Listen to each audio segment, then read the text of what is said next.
All my formative years and I suppose the most important parts of my life were spent growing up in Leeds. Like for me, it was just they've been trying for so long, and they deserved they'd earned the right to be in top flight football. You know, I've never lived in Leeds, but I'm Leeds through and through when it comes to football.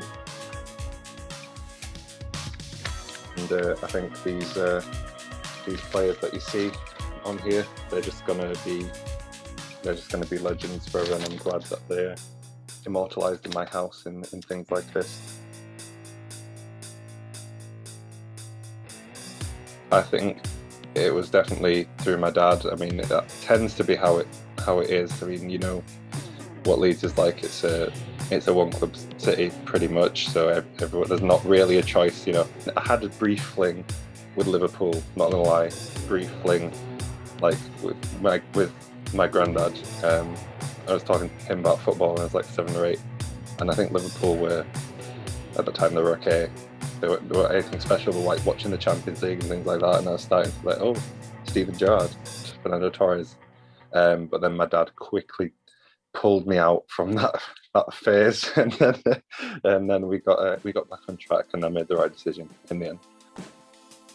Lived in Leeds all my life. Born in Leeds, raised in Leeds. When it comes to football, I'm closest with my dad.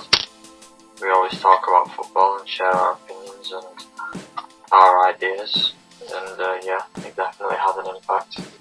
I know I've never been to an away game, so I couldn't tell you for certain, but I think that the Leeds fans try to be as loud as possible at away games. Leeds fans are some of the loudest and most passionate fans in the world. Not just in England, but in the world.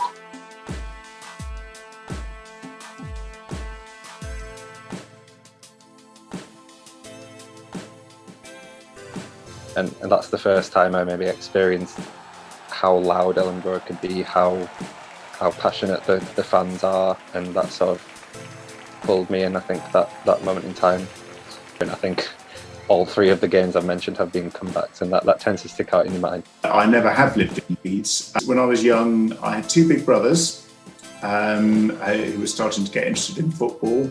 My eldest brother Mark had chosen Liverpool as his team, and then my other brother Matthew chose Chelsea because they were in the 1970 Cup final and they were doing well. So I thought, well, I better jump on their bandwagon and choose a good team. So I chose Leeds because Leeds were a brilliant team at that point.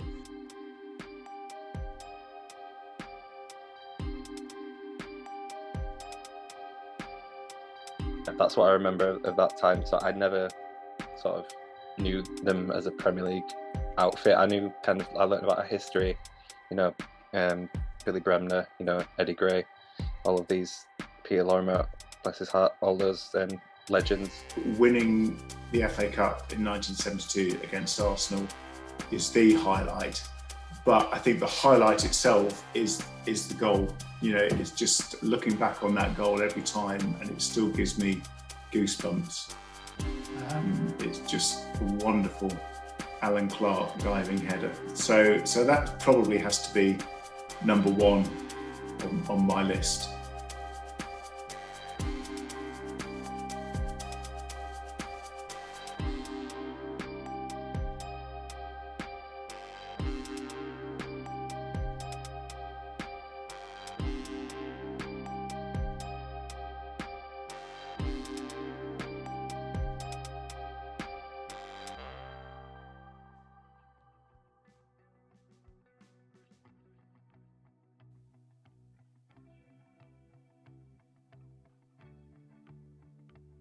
I think a lot of the blame has to be put on Peter Ridsdale, and I think the chairman at the time, the ownership at the club, who were just reckless, really, with the contracts they were handing out, with the transfer fees that they were spending, you know, and the risk of it showed you really that no one's too big to go down at any point. It's really sad when, you know, owners and executives get get greedy like that and just are reckless with the money they've got in their hands, because it's not just a business they've got in their hands. You know, it belongs to the fans as well in a way.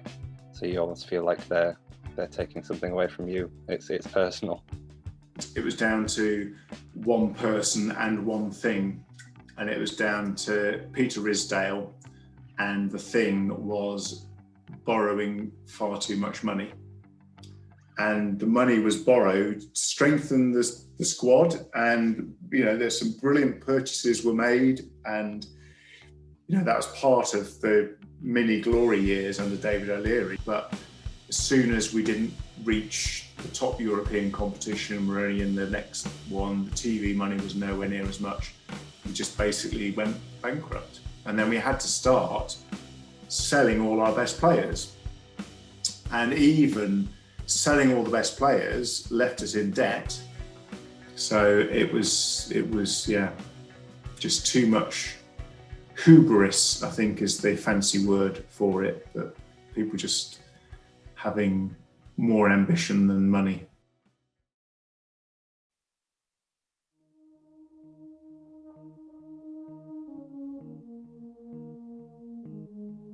So when I was 8, that would have been literally as we were just being relegated to the Championship, which is nice. So then we got relegated to League One again about 2008, was it, or 2007? And that was when I started following them. I think I've missed out on some of our best games in terms of importance, but the Bristol Rovers game stands out to me in League One. When we got promoted, we went down to 10 men, we went 1-0 down. We had to win to be automatically promoted, and we came back. So I think that has to probably go at number one. I think in the early years you sort of think, oh, it's going to be okay, it's going to be okay. But there was a time around, 2015, 16, we'd been out there for sort of more than 10 years. We'd had a series of really, really bad owners. We'd probably always say next year. But we'd always have higher hopes for the next season. Obviously there was points in the season, seasons where you thought, oh, Leeds aren't going to make it.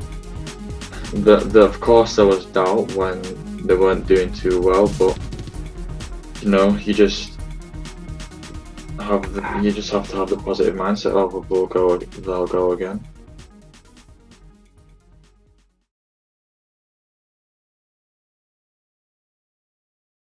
I think the initial feeling was that it could be more of the same, cautiously optimistic for more investment and a move away. I think a move away to anyone from Massimo Cellino and the GFH group was welcomed. We don't really know who this guy is. He seems quite business oriented. Is he here just to see if there's an opportunity, and then he's just going to sell us on again? As the moves he made, and eventually hiring Bielsa, buying back Thorpe Arch, putting some of his own money in the club, that just shows the dedication and commitment to the cause and to the fans, and ultimately that's just what you want to see from an owner, and we hadn't had that for ages. So once he got full control, I thought, yeah, this could be the start of something good, and it was. But by far the key thing they did was get Bielsa in to manage, and that's not just Radrizzani, but that's also Victor Orta, the director of football.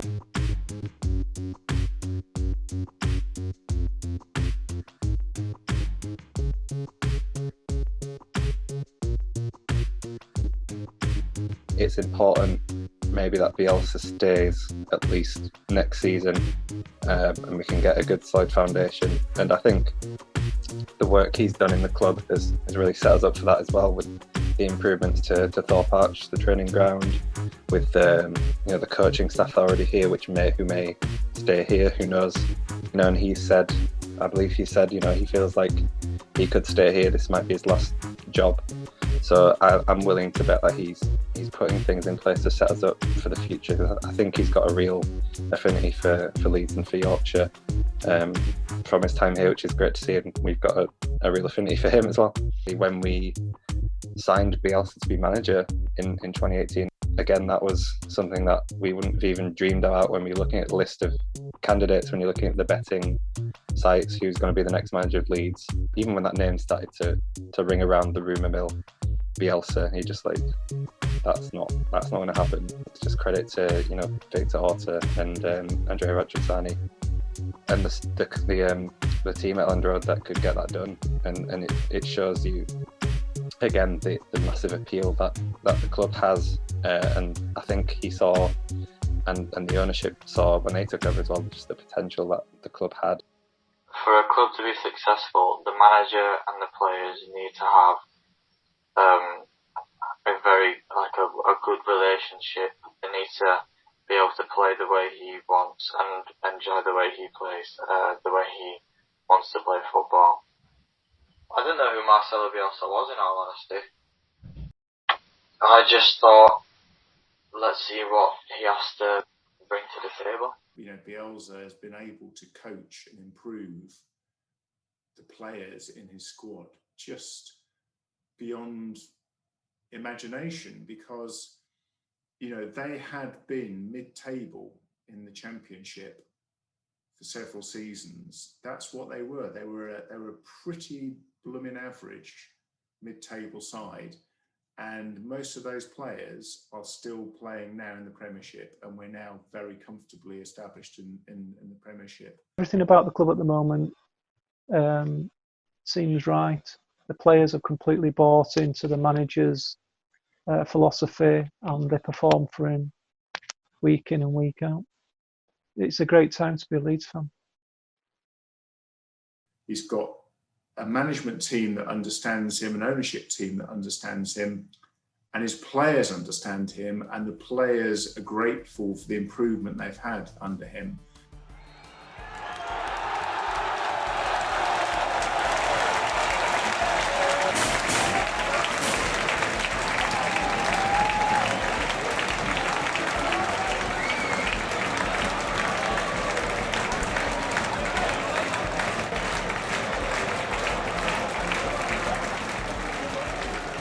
Leeds had, before the lockdown, they'd been in first place, they'd been in second, so it was a tussle between, who was it? Was it West Brom and Leeds for top of the table, and then because Leeds had definitely been the best team in the league, after the lockdown had finished and football returned in June, and Leeds were winning, that was when we knew that we were going to get back to the Premier League. I was with my dad at home, and we were just so happy, like me and my dad, yeah. Just at home, celebrating together. Oh, I was going to say it was wonderful, but actually, do you know, my first emotion was relief. It was just getting the job done, because we'd been through the season before. We'd had so many years of just going nowhere, and then Marcelo Bielsa came along, and we had a fantastic run. Promotion to at the end of last season was one of the happiest moments that I can recall for a very, very long time, being involved in football and sport generally. Fantastic time.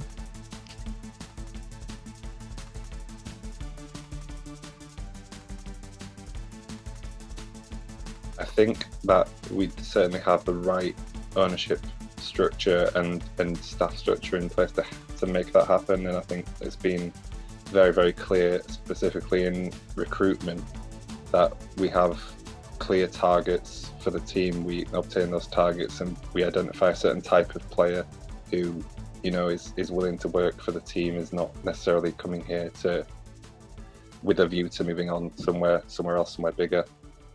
So it looks like at the moment we'll finish sort of mid-table, which I think is a great start. We all just really wanted to get to 40 points this season and stay up. But I think the foundations are there. So I think the way, under the current ownership and with the current manager, we are doing this really sensibly. We've made some really good additions over the summer, but I feel we've got a strong side that is good enough to be stable mid-table. Keep Bielsa there for another year or two, and just lay strong foundations for the future. And if we do that, there's no reason why we can't be there for a very, very long time. I think for a long time, because the longer they stay in, the more recognition they'll get, and then the more quality hopefully they can bring to the team with players. So then they get better, and then they stay there longer. So there's no reason why he can't stay with us for another 4 or 5 years and really incrementally build each year so that we can be challenging, for the top slots. And that would be really exciting to watch. So I think the future's bright. Fingers crossed. Leeds should definitely try for European competition, whether that be the Champions League or the Europa League. But I think that a little bit more quality has to come into the team for that to happen first. My hopes is that next season we'll win the Premier League. My expectation is not that. My expectation is that we may push on to a top half finish and start to look up to the Europa League places, to some European places, have our eyes on that. But I think this league is a tough nut to crack, in terms of breaking that top 6, top 8 kind of team.